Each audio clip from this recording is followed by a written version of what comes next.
I'm Mark Perriott in Newton, Iowa. Welcome to the West Wing Week.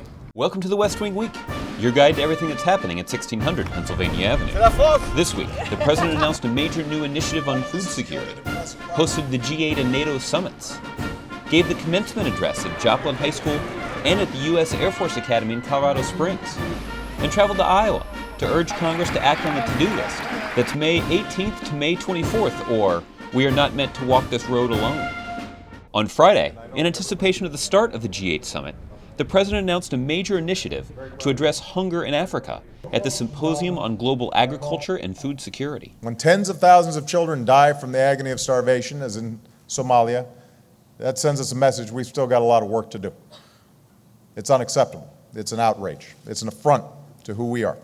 Then, on only his third day in office, newly elected French President François Hollande arrived at the White House before the start of the G8 and NATO summits, where he sat down for discussions with the President in the Oval Office. Then it was on to the official welcome at Camp David for each of the leaders of the world's 8 largest economies. The 38th G8 summit at Camp David represents the largest single gathering of world leaders ever received at the bucolic presidential retreat, which was originally called Shangri-La and was built by the WPA. The world leaders expanded one of their working sessions to address their newly announced food security initiative. And at the end of the summit, the President spoke on the progress they made. As all of the leaders here today agreed, growth and jobs must be our top priority. That evening, it was on to Chicago for the second 2-day summit of the week and the first NATO summit hosted by the United States outside of Washington, D.C. Then the summit officially kicked off with a greeting ceremony and a working session that began with a moving tribute to honoring the dedication and sacrifice of NATO forces deployed around the world. On Monday, the President participated in the International Security Assistance Force meeting on Afghanistan with the leaders of 60 nations. This will not mark the end of Afghanistan's challenges, obviously, or our partnership with that important country. But we are making substantial progress against our core objective of defeating al-Qaeda and denying its safe haven while helping the Afghans to stand on their own. And we leave Chicago with a clear roadmap. That evening, the President headed south and west to Joplin, Missouri, where he delivered the commencement address at Joplin High School's graduation. After devastating tornadoes ravaged the Joplin area nearly a year ago to the day, the Joplin community's resilience and selflessness in the face of tragedy has continued to inspire our nation. So my deepest hope for all of you is that as you begin this new chapter in your life, you'll bring that spirit of Joplin to every place you travel, to everything you do. You can serve as a reminder that we're not meant to walk this road alone. On Wednesday, the President traveled to Colorado Springs to give the commencement address at Falcon Stadium, where he saluted and shook the hand of every one of the 1,074 graduating Air Force cadets.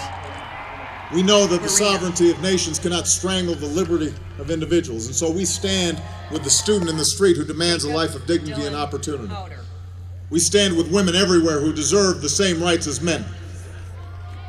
We stand with the activists unbowed in their prison cells and the leaders in parliaments who's moving her country towards democracy.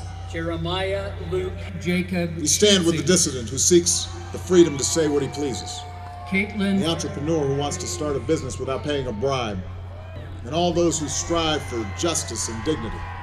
For they know, as we do, that history is on the side of freedom.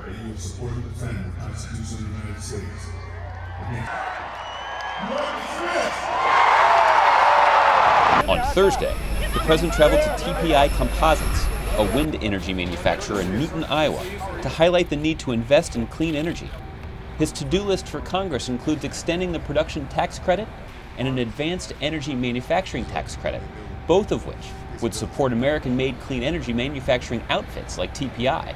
I'm calling on Congress to extend tax credits that are set to expire at the end of the year for clean energy companies like TPI. Before heading home, the President conducted a Twitter question and answer session right there at TPI, making him the first president to actually work within the confines of 140 characters, or less. To find out more information on any of these topics or to see complete videos of these events, go to whitehouse.gov. And thanks again for checking out your West Wing Week. Perfect. All right. I'm the master. It's I'm the a master tweet. tweeter. There's 0 characters left. That's the perfect tweet. That's the perfect That's the tweet. perfect tweet. What's it called? A twoosh. A twoosh. A Twitter swoosh. I twooshed. Good job. You Are you proud of me? It was a record for Yeah. swooshes, so. It was. I'm the twoosh master. Thank you so All right. much, sir. That was great.